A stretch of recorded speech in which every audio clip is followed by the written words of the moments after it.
Hi, friends. Welcome to the Mastermind Moments podcast. Hosted by your pals, Josh and Sasha. Join us during our weekly mastermind as we collaborate on how to make the most out of our lives. Not only are we going to mastermind our careers, we're going to work on all areas of life together. Let's do it. Listen in as we make the most of our mastermind moments.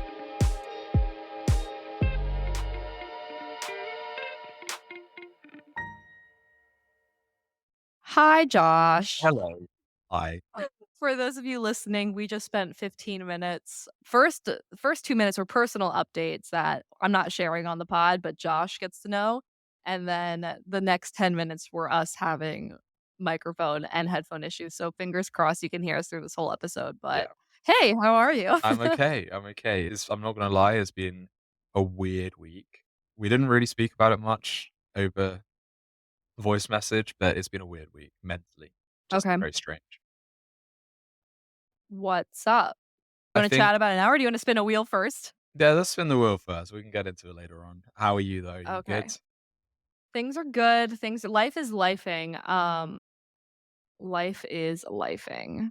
It's honestly things have been good. Things Yeah. have been good. And you're Yeah. done with the I cleanse? I am done with the cleanse. I am done with the cleanse. It felt really good to just, like, take care of my body for a week, and now I'm back on it, and I feel like a normal human being again, Nice. so things are good. Rela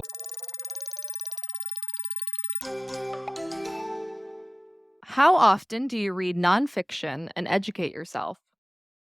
So nonfiction is pretty much all I read. I don't really read fiction. We've spoken about this before, and it's a Yeah. habit that I should probably get out of because I think fiction is really good for your brain and it's good Mhm. for your vocabulary, and it's just good to train. I think it works on a different area of your brain, right? It opens up a different area that makes you think about things and imagine things, whereas fiction is obviously teaching you stuff. But I've always had this weird belief or feeling whenever I read fiction in my adult life that I am wasting my time and that I should be reading things that I'm going to learn from, and things that Right. are going to actually help me and benefit me.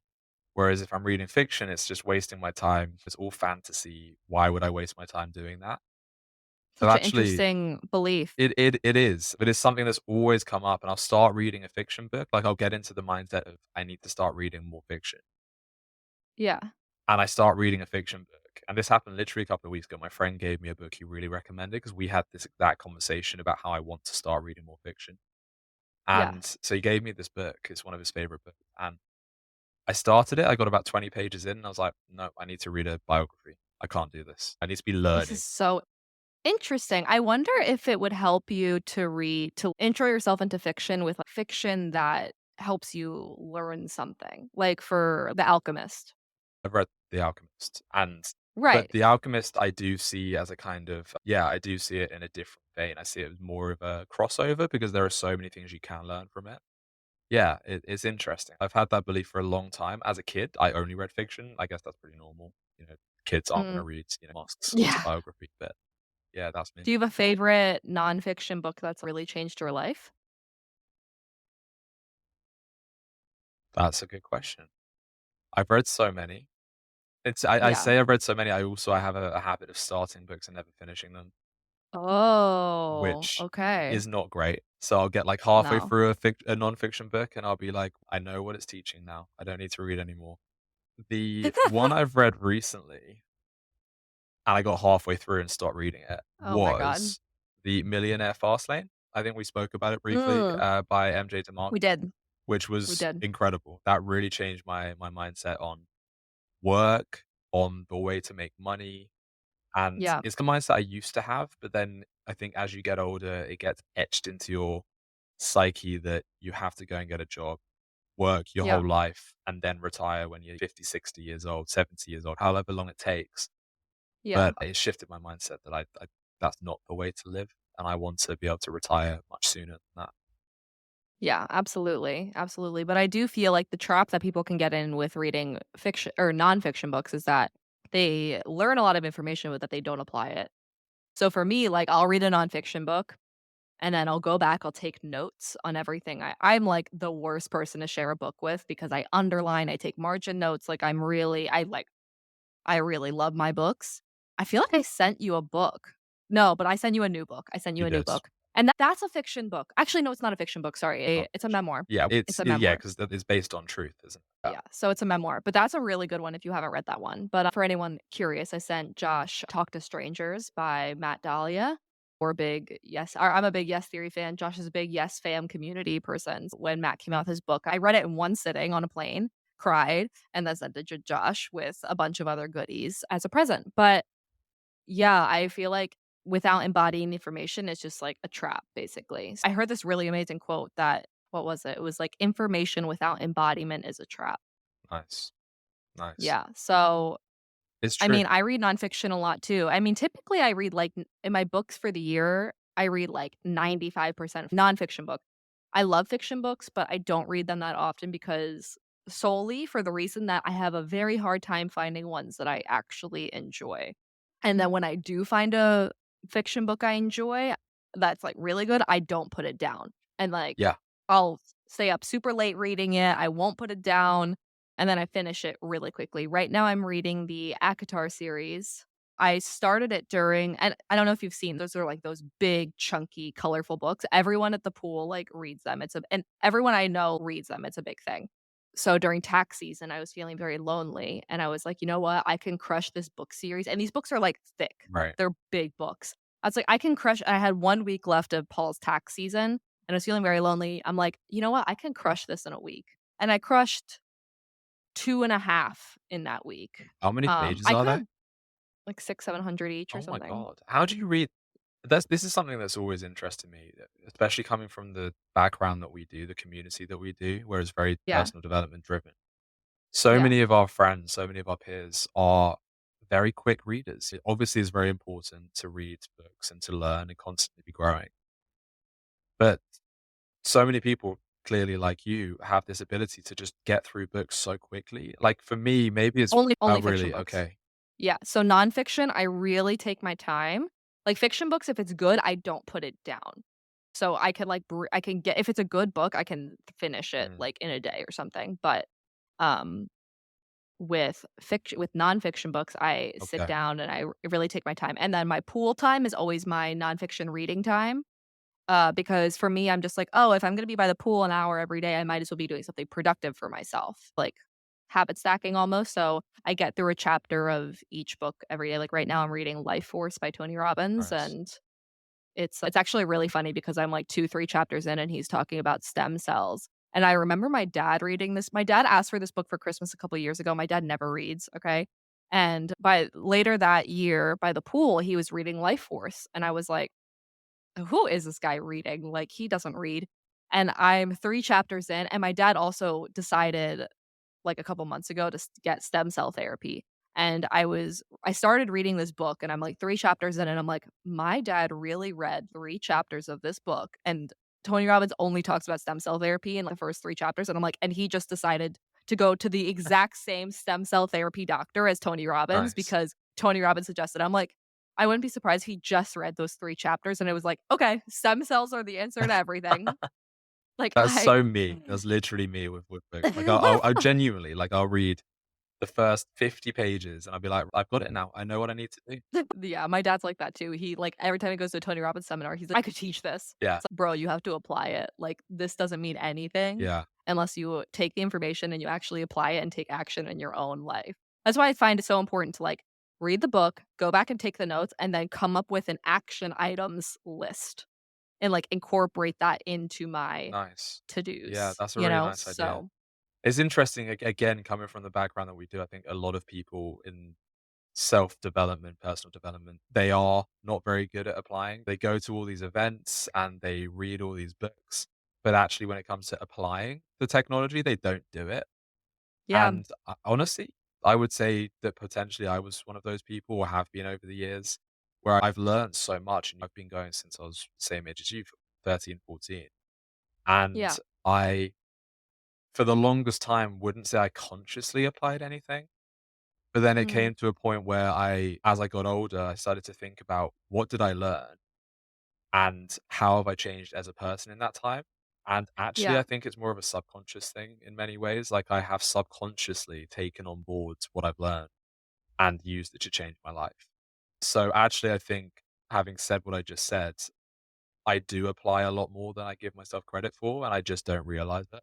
Yeah. I find myself, like, regurgitating Tony Robbins quotes just in my everyday life. I think it was instilled in us at such a transformational age. Like, when you're 13, 14, like, you're going through a lot. Like, it's a tough time, and it really is a make or break. It can be a make or break time depending on, I mean, obviously, you have the rest of your life to change things, but it's you set yourself up on a path, and you're it's I think it really going to Tony Robbins at that age was really transformational. But it's like, at that age, so I'd say the same thing. I went back and I don't think I applied anything specifically, but having that knowledge of psychology and being able to recognize things was really interesting. Yeah.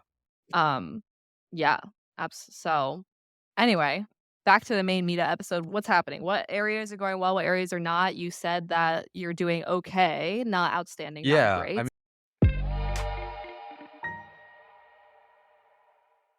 I think mental health has been a real struggle over the last week or so, last couple of weeks, to be honest, but especially the last week.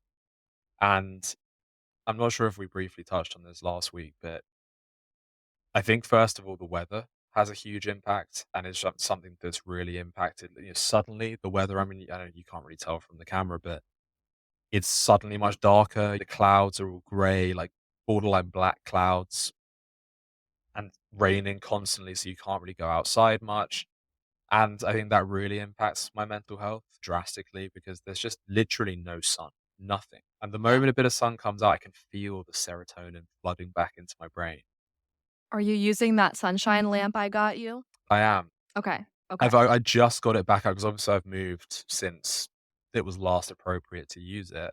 So I just whipped it out a couple of days ago, and interestingly, my mood has got better.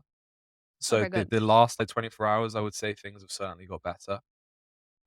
I mean, I also wanna note here, not to expose you, but I'm gonna do it because I'm your friend and that's what we do here.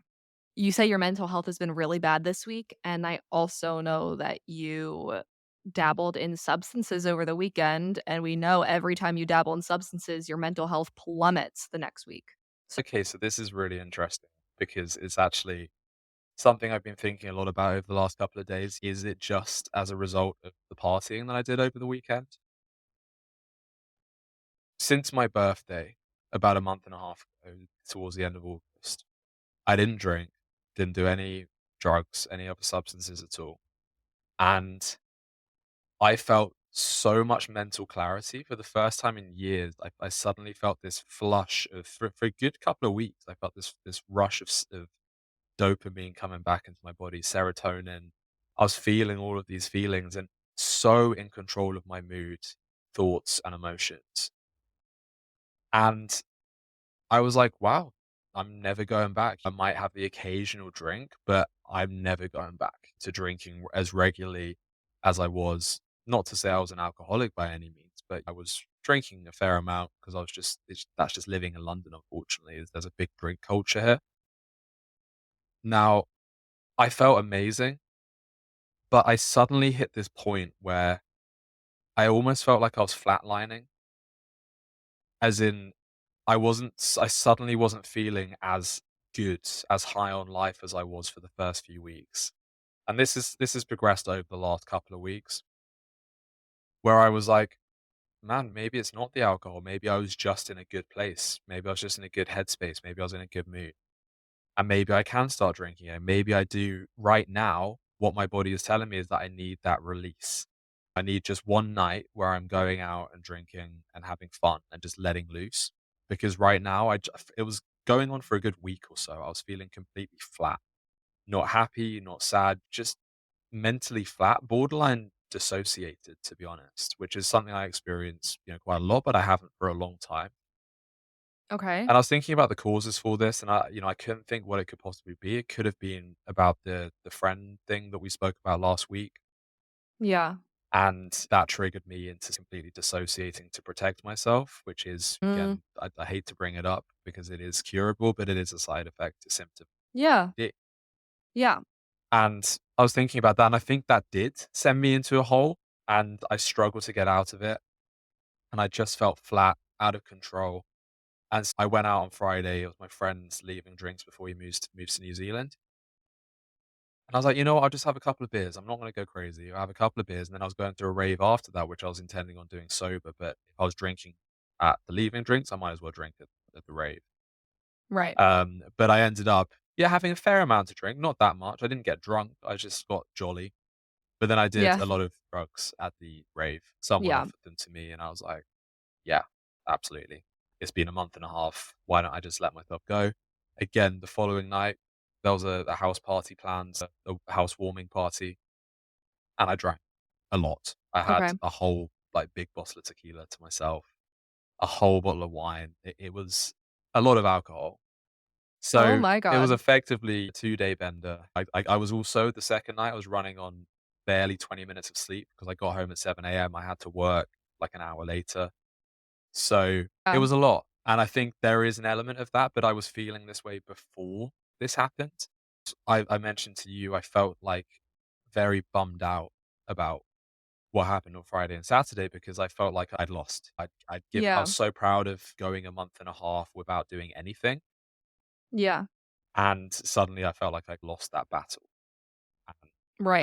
Right. that did impact me, definitely, for the last few days, and I think Yeah. It took a hit to your self-esteem, and then also it took a hit to your self-esteem because you are feeling less proud of yourself, and then also the substances on top of it don't help your mental health. Every time you used to indulge in substances, the entire next week, you would tell me that you're like, "I am not in a good place mentally, I'm not feeling good," so it's like the double whammy, and something I said to you in the voice messages that I'm gonna repeat here is when Josh said he, like, lost a battle, the only thing I was thinking was, "Okay, he may have lost a battle, but you can win the war." It's okay to have slip ups, like, we're not gonna be perfect, it's that's not what life is about. Life is not about doing something perfectly all the time, like, growth happens in falling on your face and fucking up. yeah. And so it's okay, you indulged in substances last week, you see the effect after a month and a half of being clean, you see the effects now. What are you learning from the situation and what are you going to take forward with you? Yeah, yeah, I mean, that's a good point, and something I also was thinking is about something they talk about in the anonymous programs for addictions, and they say that if you relapse, let's say you've gone 2 months without a drink, without a bet, without drugs, having been an addict before, having done them once a week or once a day before, to go 2 months, that's huge progress. That's amazing, and as I said, I'm not addicted to these things by any means, Yeah. Yeah. but it's huge progress, and it's something to be proud of, and then to get back on the wagon afterwards, again, is something to be proud of. So I had that one slip up in the space of a month and a half. If I then continue going after this, which I have since, and I'm going away this weekend, I won't be drinking or doing anything there. If I can keep this going, which I will, it's still something to be proud of, and so I shouldn't be ashamed. I shouldn't let it hit my self-confidence. Right. Absolutely. So basically, you're just getting back on the wagon and you're Yeah, just going to continue on. And okay, great. exactly. Great. And we'll check back in with it too. We'll check back in next week. We'll see how you're doing Yeah. and all of that. An interesting point with the drinking, though, with the alcohol, is that a few people, right at the beginning, we spoke about how my friends were pushing me a little bit, buying me shots and trying to force them on me. And I was saying no, and I was staying strong. There are people who have seen, they've been out with me when I've been out sober on the pub crawl that I went on a couple of weeks ago, to Yeah. bars, and they've seen how much I've been struggling. I've still had fun, but there has been this constant battle in my mind about, I want to have a drink. This would be so much more fun if I was to have a drink, and I'm constantly trying to battle that away, and they see that, and then they've asked me, "What are your intentions for going sober? Why are you doing this?" And off the back of your once you know what your intentions are, figure out, should you be doing it the way you are? That So made what are my like clean intentions, living, yeah, my intentions about stopping drinking initially were to do with saving money. That's a huge right? thing because the amount of money I was spending on alcohol was huge, like way Yeah. too much. I wasn't spending that kind of Yeah. money on anything else. I could spend that on traveling or some nice things instead. That's the first thing. The second thing I think is not feeling crappy the whole time, not feeling hungover, not feeling just having a better quality of physical health, be able to sleep Yeah. better, having more mental clarity.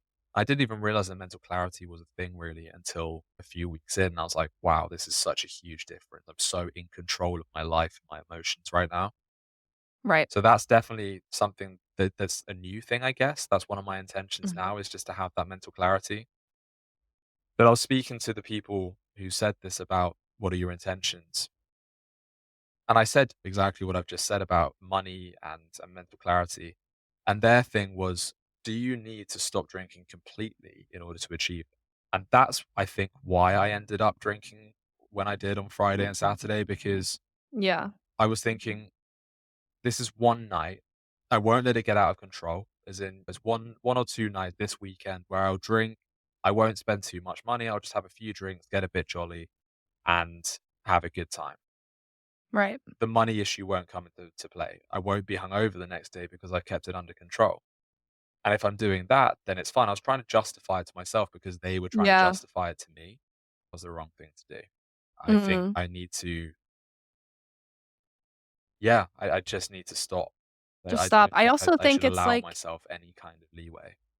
yeah. Yeah. At least until I think it's like the same not same thing as like me with food, but it's you have to find a system that works for you. And would think that to be honest with you, from an external perspective, I think you really need to take a hard look at the people in your life because week after week you're telling me my friends are pressuring me into this, my friends are pressuring me into that. They're not being respectful of your endeavors Yeah. and your thing and that's it says a lot. To be honest with you, I think the thing that makes it easy for me, like I am 10 months into no drinking, and I had my 2nd temptation this past weekend in the whole year. And I think that the reason that this is so much easier for me is because I'm doing it with my boyfriend. Every time I'm out, I wanna have a drink. Oh, I mean, I don't really wanna have a drink because I found so many great, amazing alternatives. So the 2 things are, like, alternatives and my boyfriend, accountability buddy. Like, when we go out, I have someone else who's not drinking with me, and to be honest, we've influenced a lot of our friends. Like, a lot of my friends are texting me now being like, "Now on weekdays, I only drink non-alcoholic, and on weekends, I drink alcohol," or my close friend right now, he texted me, he's like, "Oh my god, I just had a Heineken Zero, like, that's what I'm drinking now at bars." Like, we're influencers, we're influencing the people, which I think is so funny. But it's alternatives and accountability partners, and your accountability partners are trying to drag you down, and this goes back to a lot of the friend things we were talking about last week and the week prior is the people around you, are they lifting you up or bringing you down? Do they inspire you or do they not? And listen, it's we talked about the circles of friends weeks and weeks ago. So if you haven't listened to that episode, go back and listen, but maybe it's like the people who are in your inner circle need to move out a couple rings, and, like, the people who are in your inner circle need to be aligned. But, Yeah. again, like, this is gonna have to be something that you figure out. But, Well, something I wanna touch on with the temptation is I had my first, because it's, like, the same I had my 2nd temptation in this whole year, last weekend. Paul and I went to a pizza making class and there was unlimited wine. And I was like, "Dang, we're making pizza. It's fun." And these tickets, I bought this for Paul as a celebration. And these were not it was a luxury experience. It was not cheap to go to this pizza making class. And to for me, I was like, "Oh man, I wish I could get my money's worth and like, drink." And I really wanted wine. I really wanted wine.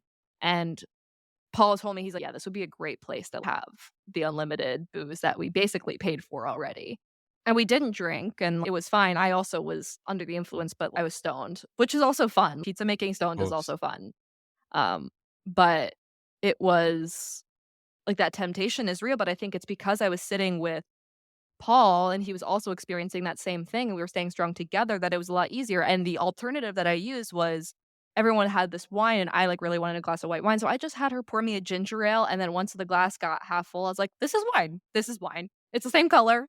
I've tried things like that. I've tried drinking, I think initially in times where I've previously gone sober or tried to go sober, I'll make the mistake of going to a bar and getting like a water or a Coke, or not even a Coke, a Diet Coke, like trying to be really Yeah. healthy because if I'm going sober from alcohol, why am I drinking Coca-Cola? Getting actually something a little bit more exciting, like a ginger beer, like your mocktails that you talk about, that I think that also is helpful. Yeah, go get a non-alcoholic beer or like a mocktail or whatever, Yeah, but regardless, you lost the battle, but you can still win the war. You I just gotta can. get back on the horse and then look at alternatives and then also really take a hard look at the people around you, So, you know? just touching on that point, it's interesting you say that I didn't wanna drop this in necessarily, but one of those people, and in fact, probably the most influential person is my girlfriend in that she is sober, mostly. She does drink here and there, but not much. She doesn't like alcohol. Yeah. And I think that might be a cultural thing, but she basically says to me all the time, like, if you're not drinking and you feel more comfortable with me being sober too, then I won't drink either. So she's very supportive in Yeah. that regard. But she is the main person who has been saying this to me because she's been with me in all of these different scenarios where, these different bars and bar crawls and all these different things. She's been there and she's seen how much I've struggled. And she's the one who has turned to me and said, maybe you should reassess why you're doing this and how you're going to approach it. And it's not coming from a place of pressure necessarily, Yeah. because she is very supportive of it and very proud that I'm doing it. It's more coming from a place of, I'm seeing how much this is affecting you. Maybe we should try something different to make you happier and to make you feel better. So, yeah, that's my response to that point you raised because you're making a big point about sort of friends pressuring, and I don't think it is necessarily that, but it's putting those thoughts into my head that's the problem. Yeah. Yeah. Absolutely. It's like not you need an accountability partner who's a true Yeah, accountability yeah. partner. Like if I could be there and be like, "Josh, what the fuck are you doing? Put that shit down. We're gonna take water shots, bro." That's there. That's it. I think that's really important. And so, again, for example, we went out on Saturday, and I think maybe it's something I can talk to her about because I think she will do whatever I want from her. She will respond to however I want her to approach things. And so we went out on Friday night to the rave, and I did a bunch of drugs, and then we left, and there were more guys outside the club or the rave venue offering more drugs. And I looked at them and I looked at her, and I looked at them and I looked at her, and she was looking at me going, "No, Josh, no." And I still went and did it because she wasn't gonna stop me, and I knew she wasn't to. Whereas, that's a very good point. I know if I was with you, you absolutely wouldn't have let me do it. 100%. Yeah. I mean, yeah, but it's just sometimes it's a pre-frame too of who you're with. Sometimes you're just like, "Okay, guys, do not let me do this." But it's just taking a look at the people around you and seeing if people are a good fit for you. Yeah. Speaking of Savita, like you said that she just moved in Yeah. last week. How's everything? If you want to talk about it, Yeah, how's yeah, everything sure. going? Yeah, so generally speaking, things are pretty good. There was a turning point, I think, last night that kind of might have affected things. So I sleep talk a lot. I don't know if you heard me when I was Me saying. too. Right, yeah, we've spoken about this before, but Yeah. I sleep talk all the time, and I just chat like I just come out with verbal diarrhea. And my mum has said to me, because obviously I share a bed with my partner, naturally. And she said to me, one day that's going to get you into such big trouble because you will come out with something that your partner doesn't like, or you'll come out with a secret, or you'll come out with something that you're dreaming about that's not true, but your partner will hear it. Yeah. And it happened last night. I am aware, subconsciously and consciously, I'm aware that my girlfriend Savita is she feels a little bit like she's a burden staying with me for this month because it's a big ask, and I would feel Yeah. the same way moving into someone else's for a month rent free. I of course don't feel like she's a burden at all, and I'm Yeah. enjoying the company, but I'm aware that's how she feels. And last night, apparently in my sleep, I wasn't awake, but she thought I was because she said something about it in the morning. I out loud said something like, "God, you're taking up so much space. I can't deal with this." And then I went on to say, "It's been 6 months. Why is it like this after 6 months? Why am I feeling this way? Hopefully it'll be better after a year." Something along those lines. And obviously Yeah. for her to hear that is incredibly hurtful. And she Yeah. told me that she texted you because she left for work at like 6 a.m. So before I woke up, 6 minutes before I woke up. And For real? Did you actually wake up at no, not 6:06? today. Okay, continue. So she woke up at 6 she left work at 6 AM, and so she didn't wanna say anything about it in the morning, but she texted me saying, "Babe, if I'm too much of a burden, I'll go and get an Airbnb." And I was so confused. I was like, "What do you mean?" And she responded telling me what had happened and what I'd said, and I was like, "I don't remember saying that. I didn't consciously say that. Josh didn't come out with" oh, of course I did. That might cause issues. Obviously, we're gonna have a chat about it later when she's back from work, but it's, yeah, not not ideal. It was inevitable that one day my sleep talking was gonna get me into trouble, but I think there's possibly more there, you know, something deeper Yeah. there. And it's true. I mean, she's been here for what, over a week now. Still, things have been good. We've got on most of the time, or the whole time, to be fair.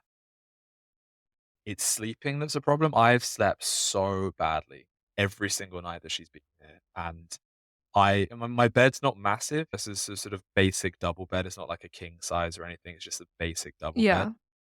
Yeah. But I've struggled so much to get comfortable. I've probably had maybe 3, 4 hours of quality sleep each night, if that. And I've been feeling, I think that might partly also be why I've been feeling not so great over the last 10 days or so since she moved in. And it is a problem. Like, long term, if I can't share a bed with her, how does that how do you overcome that? And it's something she said to It's me. also a double bed. I know. Just What do you mean by that? that's a tiny ass bed. Yes, and maybe that's the solution, is getting a bed. But okay, regardless. Yeah. I mean, it's something she said to me in the past during the summer when it was really hot.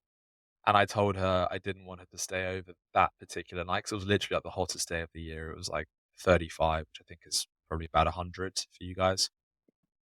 So hot, and my apartment is on the top floor, so heat rises, so it gets really hot in it.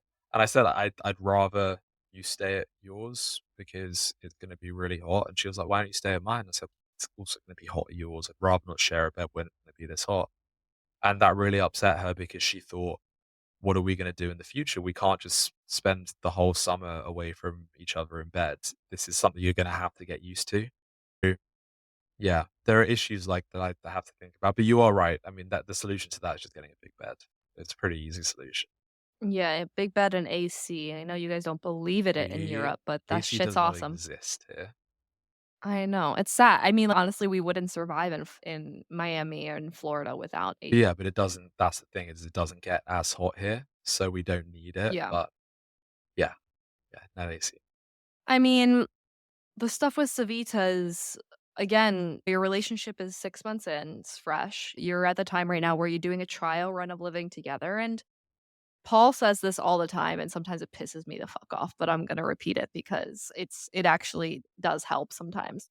Is right now you're just collecting data points. You're collecting data points about how you react in situations, how she reacts in situations, like things you love about her, things you don't love about her, and just at the end of the day, like you know, I said last week, I can't remember if I said it on the pod or if I said it in a voice message, but I did say, like, maybe journal every day how you're feeling about this situation. Like, how is it living with her for a month? And maybe take notes about it every day, just really quick. Oh, this is how it went. Like, it was great. It was not great, whatever. And then at the end of the month, you have all these data points and you can actually see, is this a super aligned long term partner for me? Yeah, I think that's the way to do it, and it's something that I've been thinking about actively in my mind, but I haven't been writing it down, and I think that is a good thing to do, is to journal about it and actually have reference points, as you said, data points. So I think that's probably, yeah, that's probably what I need to do. I think that's actually a really good idea. And it's the same. I've Yeah. been meaning to sit down all week. I just complete sidetrack, but I've been meaning to sit down all week and write out a plan for my next few months from the finance perspective, from moving into a new career, how I'm going to Yeah. approach that. So I think sitting down and journaling is definitely my homework for the week. I think I really need to I work on think that. so. And just to touch base and be your accountability partner for homework last week, 606, where do you stand with it? You said you haven't sat down and done your finance plan, alternative revenue streams, and then you wanted to do a course. You wanted to start getting working on the course for your finance career. Yeah. Yeah, so the finance, I didn't start on that, and the reason being because my plan was to I need to figure out a plan and how I'm gonna approach it and how I'm gonna make the time for it, and then I'll get started. And I just need to sit down and write, basically. And I just Okay. mentally, I have the right headspace to do that. Over the last week, I think I need to be in Yeah. an excited mindset at the time. So I just need to You also put yourself in that state too. of course I can. Of course I can. I'm just saying we have the tools to do that. Of But, course. Just pop on some Martin Garrix, I'll be fine. honestly, that's, like, the solution to everything. Just put on some Martin Garrix and jump up and down. Literally, the moment Lions in L the Wild comes on, I get so hyped up. Oh my god, me too, me too. I have a couple playlists I'll send you that'll get you going. I'll put that on my notes to do. However, is the 606 going? 6:06 has dropped off. I have woken up twice at 6:06 over the last week. I mean, Okay. technically, I've woken up at 6 AM every single day this week, but I haven't actually got up.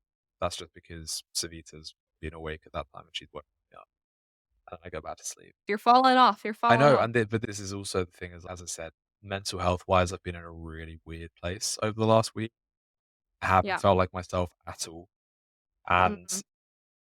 I think that's really impacted just everything in my life. Yeah. Work, Yeah. waking up at 6:06, just losing I've just lost track of where I need to be. I've fallen off the track. So so your mental health is not doing right now, and do you know the question I'm gonna ask because I always ask you this question when your mental health is down the toilet is, "Are you moving your body?" Ha! No. Okay, great. Hey, So go to the gym, no, I motherfucker. know. Have you even I know. I'm spending so much money on that gym and I'm not going. Okay, so to work on your mental health, I think, like, the substances, take a fucking break. Like, just get through the week and then go to the gym. Like, your Yeah, mental you always are so much better when you're running, you're always so I much know. better when you're moving your body, and, like, literally, your mental health and your physical health are so Yeah. correlated. So every time you're in a slump like this and I ask you, "Are you moving your body?" You always say no. What's the best headspace I've been in this year was when it was a good, what, 2, 3 months, 2 months or so, when I was going to the gym 6 times a week, and Yeah, that's by far the best headspace I've been in all year. So you're absolutely right. I have been playing football once a week. My football okay. team that I run is still going, and we're playing weekly now instead of fortnightly. So, What does fortnightly mean? yeah, you guys don't say fortnight? That means 2 weeks. Oh, So instead I of only know saying Fortnite. we I mean, I know the word, but, like, you're oh, okay, the work is the video game, right? Fortnite, yeah, and the Taylor Swift song. Oh, okay. Just I like you know the word, I just don't know what it means, so it means every other It week? means 2 weeks, yeah. Yeah, I would say every other So if week. I say in a fortnight, "Oh, let's do the next podcast in a fortnight," that would mean let's do it 2 weeks. Yeah. Oh, I don't know where it comes in from.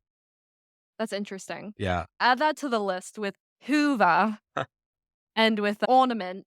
Ornament, yeah, no. So, Um, yeah, we've been doing that weekly. So I have been moving my body. I played yesterday, I played last night, and I feel much better today. okay, go to the gym today. Yeah, I have time, so I can. Yeah, just go to the gym. Honestly, I think you're gonna feel way better if you move your body, and I think it's gonna get you out of this slump. And, like, go to the gym and wake up at 6:06. Wake up at 6:06 and go to the gym. I mean, can you even touch your toes yet? Have you gone to a yoga class or what? No, No. no. I bet that sounded exactly the same on the recording. Yeah. You have to do, just do it. And that's No. the whole point of this podcast is for me to give you a hard time and to be like, externally, like, these are your blind Right. spots. Okay. Yeah. So go to the gym, move my body, go to a yoga class, stretch, learn to touch my Wake up at toes. Yeah. 6:06. Yeah. Yeah. Okay. I am going hiking this weekend for 4 days. Okay, cool. So that's I'll be moving a lot. And you've been talking about wanting to be out in nature, so I think it's gonna be really good for you. Absolutely. Yeah, I think that'd be really important. I've been looking forward to this for a while. So it'll be nice to go to just be surrounded by mountains, trees. And yeah, that'd be nice. Yeah. Yeah. So so that's me. That's my homework. I think I've got some very workable actions there, which is good. Yeah, I think How so. has your week been?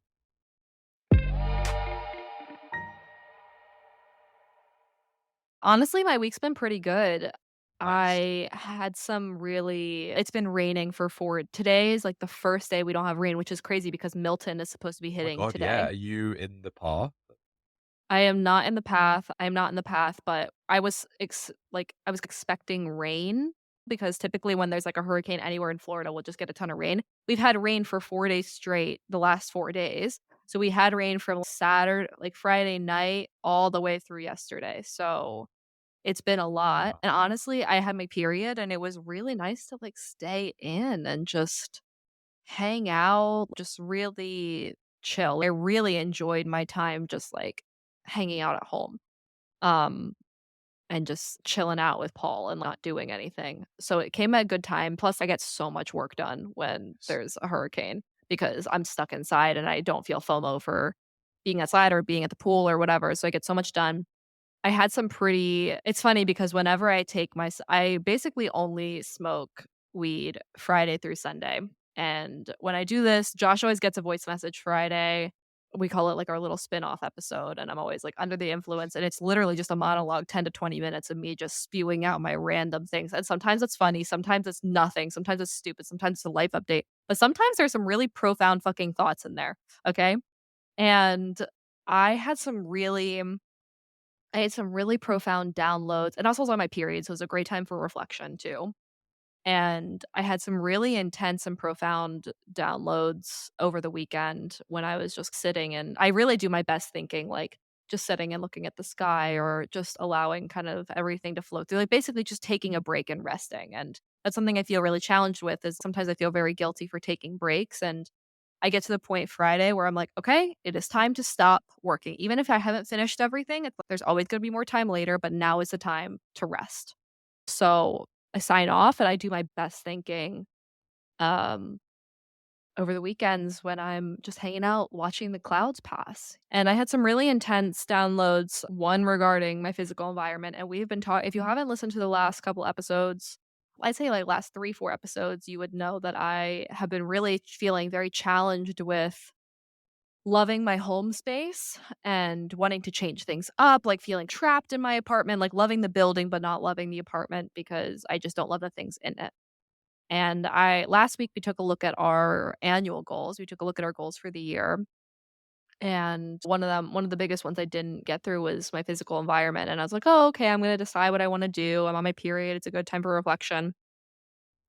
And then over the weekend, I was actually thinking, or maybe I looked at the goals, or maybe I was thinking about the goals, but the actual goal itself read, love everything in my space. Now, up until that point, I was thinking that love everything in my space meant because at the time when I set these goals, we were going to be moving in November. We're going to be moving next month, but that timeline has been pushed back. So in my head, when I was writing the goals at the time, it meant invest in new furniture, love all the furniture you invest in your interior decor and design, and just love that. But now I went back this past weekend, I went back and I was thinking and reading the goal, and I was like, love everything in your space is not it is not a verb to go out and buy new things. Love everything in your space is a mindset shift to actually physically love everything in my space right now. Yeah. And that mindset shift, this was the I told Josh on the voice message, I'm like, "I had a profound mindset shift and I'm not gonna share it because I'm gonna share it on the podcast." I was really hyping it up, guys, like, you don't even know. But I was like, this is a mindset shift where it's the goal itself read, "Love everything in my space," which I think now means having gratitude for what I have right now and actually loving everything in my space now, as opposed to going out and buying new shit. That's so interesting. You said that you wanted to save it for the podcast because it's so profound, and you said it what it was in relation to, and I was like, Yeah. "What could it possibly be?" Because Yeah. you were so down about that before, so down. You were crying about it. You That were I was upset. beating up your I k furniture, I kicked my sofa. literally, and now that shift is huge. I was like, "Surely" I'm just I was fascinated to hear where it came from. Yeah, I think it was like and that's the crazy thing about setting my goals and intentions every year is that when I set them, I always set them with one intention, thinking that's what it's gonna mean. But then I go back and look at it later in the year and I'm like, "Oh, it meant what I literally wrote down." but something completely different. And that's not this is not the first time that this has happened for me. That's why it's so important to get so specific about your goals because whatever you write in intentions, because whatever you write down ends up coming true, even if it's not the thing you expected it to be. Like the literal words are love everything in my Yeah. space. But I didn't take it as that actually. I took it as invest in new pieces that I love. Love everything in my space means actually putting energy and effort into loving everything in my space. That was the first profound thought I had. The second profound thought I had, I sent you a podcast episode That's that I right. wanted to chat Yeah. about. Okay, so I sent Josh an episode of Manifestation Babes podcast, which I listen to sometimes. I really like when she does interviews with her friends, like this similar sort of chat. And they had a two-parter with James Wedmore, and the second part was pretty spiritual. And Josh and I are both pretty spiritual, and sometimes we can get woo in our conversations. Typically not in these podcast episodes, but we can go there. And one of the things that they talked about, which is something I've been thinking about too, is if I have a goal or a manifestation or an intention or whatever, the best example is this year, right? Last week we went through all the goals for 2024 and we're like, okay, it's been a year. Did I achieve? What did I not achieve? And then trying to navigate the pressure that we put on ourselves to achieve everything in a certain time frame. And I looked at these goals and something they talked about on the podcast on their podcast, and I was looking at these goals and I'm like, I know all of these things are going to be achieved in my lifetime. In a year, it seems really intense and overwhelming. But in my lifetime, I'm like, oh, I know all of this is going to happen. My dreams are way bigger than this. But I know all of these things I wrote down are going to happen at some point. So if everything is going to happen in your life at some point with absolute certainty, why do we put so much pressure on ourselves to have everything done in a certain time frame? And isn't it important to yes, it's important to move towards something as long as you're actually working towards something, but it's the detachment from the outcome that can progress your Yeah. growth at this point.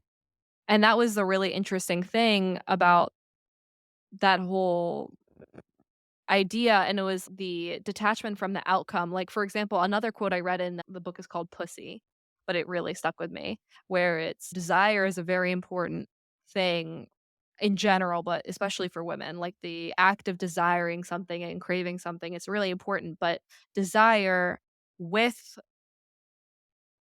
desire for something with judgment for not having it now is basically like throwing a bucket of water on your manifestation fire. Like, it's important to desire something and to know it's yours, but feeling upset that you don't have the thing right now is almost pushing your manifestations further away from you, Yeah. as opposed to, "Oh, I desire this thing. I know at some point in my life I know it's already mine in some sort of universal field. I know this thing that I desire is coming to me in whatever timeline or way that it needs to.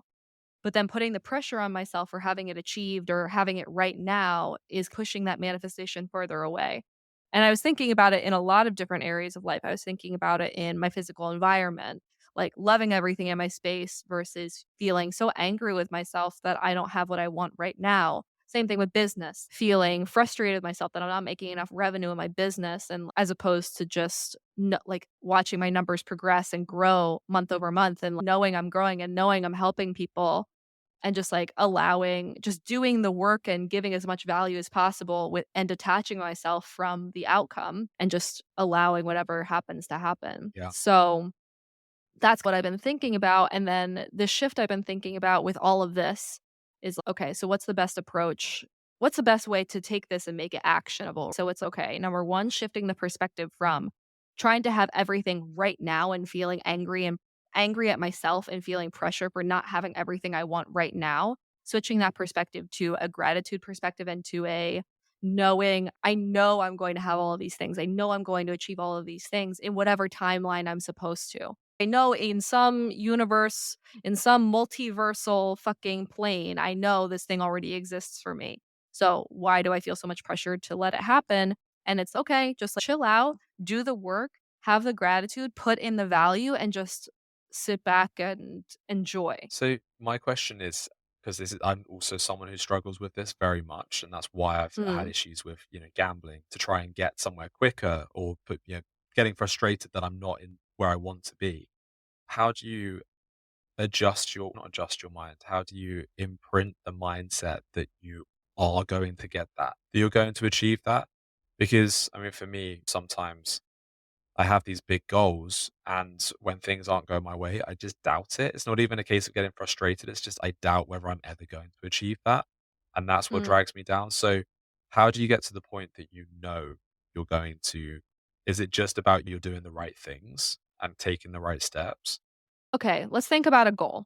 Let's think about a goal that either of us have. Okay, like for me, example, the dog, right?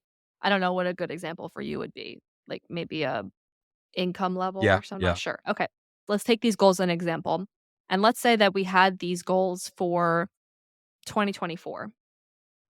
If we look at these goals for 2024, they seem out of reach, and then I start to doubt if I'm ever going to have this thing because it seems out of reach for this year. But if you were to ask me, "Hey, you have a goal or a manifestation to have a dog or to have this income level. Are you gonna have that ever in your life?" I'd be like, "Yes, with absolute certainty, I will have a dog in my life. And with absolute certainty, you will reach that income level at some point." And it's the difference between it's literally the timeline. It's literally getting stuck up in the timeline of the whole thing versus having the thing now versus knowing. yeah, Because I know in my soul that I know I'm gonna have a dog at some point in my right. life. But you're gonna make that a level of income at some point in your life. Yeah, right. Despite But it's the doubting it pressure. sometimes. Yeah, But it's the pr I think the doubt comes from the pressure we put yeah, on ourselves to have it within a I certain agree time actually. frame. Yeah, Yeah, so that's where that knowing comes in. It's like, it's removing the time frame, and then I was the interesting part about this whole thing was in the podcast episode, James Wedmore said, he was like he we talked they talked about this whole situation, and then he said, "That's why I don't set goals anymore annually." He's like, "Because I just found myself, like, putting pressure on myself that it wasn't achieved in that year." And then literally 10 minutes, 5, 10 minutes later, he's like, "I set every year I set manifestations for myself." And I was like, "That's so interesting. Maybe it's not a shift. Maybe it's not a goal thing. Maybe it's a manifestation thing." mm, Like, maybe it's shifting the perspective because between from having a goal versus inviting a manifestation come to reality. Maybe that's what the shift is. We were talking about the data last week, like how do I get more data about how I can improve and whatever. And I think it's the data really matters about whatever I want it to. Like whatever data I'm putting importance on is what data will be important. And I'm like, okay, really the data that actually matters are downloads weekly, which they grow month over month. Growth has been fucking crazy. yeah, And the growth is crazy. And then also, I think the only other value that matters, I mean, listen, the revenue is helpful as like a byproduct of the value I'm putting in. But the only other data points that matter are the testimonials. right. And then listen, there are not a ton right now, but I did get a really I'll have to send it to you. I got this really amazing DM from somebody who listens to my podcast on my business account, and the testimonial was so nice. It was like, "Your visualizations really helped me," and people just go and, like, talk about how this podcast has helped them, and I'm like, "Wow," like, it it helps me realize that it's not about how much I can get out of this business, it's what value I'm providing to these people. And it's if I just look at downloads, revenue is a byproduct, and testimonials, that's really all that matters because I was feeling so unfulfilled in my business because I wasn't sure if I was making a difference. It's like, why am I even doing this if it doesn't fucking matter? And it's like, but it does matter. It's just sometimes the testimonials are a little slow, you Absolutely. know? Yeah. So Very interesting.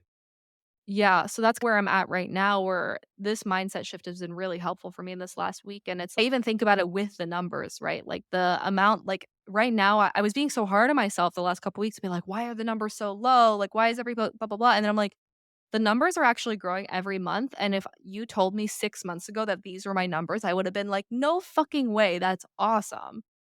Yeah, You know what I mean? absolutely. Yeah. Nice. So that's where I've been this last week mentally. So things have been good, and it's like this mindset shift around gratitude and honestly, not detaching from the outcome and the desire, but detaching from the timeline Okay. has been a really Yeah. interesting shift. And I think going into 2025, I want to be very intentional about how I phrase everything to myself, not only with the things I write down, but I want to make a shift between goals and manifestations because The goals, I do put a lot of pressure on, and I that's my personality. I put a lot of pressure on myself to have everything achieved within a certain amount of time. But then if these things get achieved. It just might not be in the time I expected, and that's okay. Yeah, absolutely. I think we touched on it last week as well about the goals that we had, and you mentioned it just now. The goals that we had set out, and obviously we've achieved a lot of them, but then there are goals that we haven't achieved that we were hoping to this year, but we're on our way to doing so. That's the Yeah. important distinction.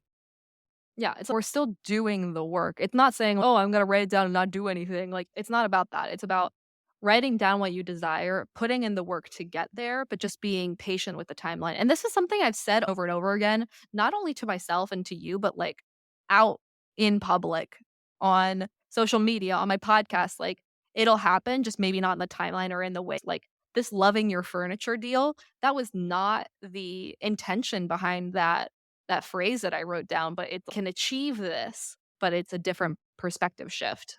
Yeah, So that's where I've been with everything, and since then, honestly, things have just felt good, like, things have just felt like they're clicking in a way. nice. Yeah, because I Yeah, guess there's that element. Maybe you feel like that pressure is off a little bit, the pressure you were giving yeah, yourself. yeah. Nice. And it's almost just like excitement. Let's just celebrate the small wins and not I put so much pressure on myself, and I get stuck in this loop all the time, and you tell me all the time, you're like, "You're being overly critical of yourself."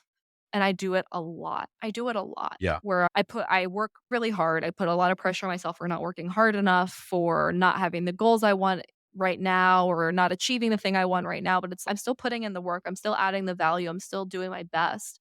I'm still working hard. I'm still making time for a social life and rest and relaxation and my family and my relationship and my health. I'm doing the fucking work. It's just I think I just have to enjoy the ride more and have gratitude for where I'm at right now. For example, love the fucking furniture. yeah, You know what I mean? yeah. Get excited about where the numbers are right now, because if you told me 6 months ago that my numbers were here, I would have been like, "No way, that's fucking awesome." So, I think it's a perspective shift. It was a really big, profound perspective Huge. shift for me with those 2 things over the weekends. Again, like, doing nothing, getting stoned, watching the clouds pass, just, like, hanging out. I get some seriously intense Yeah. downloads that come Of through. course, of Yeah, course. I love that. I mean, it's huge. It's huge compared to, well, not compared to, but in relation to what we've been talking about over the last month, couple of months yeah. even.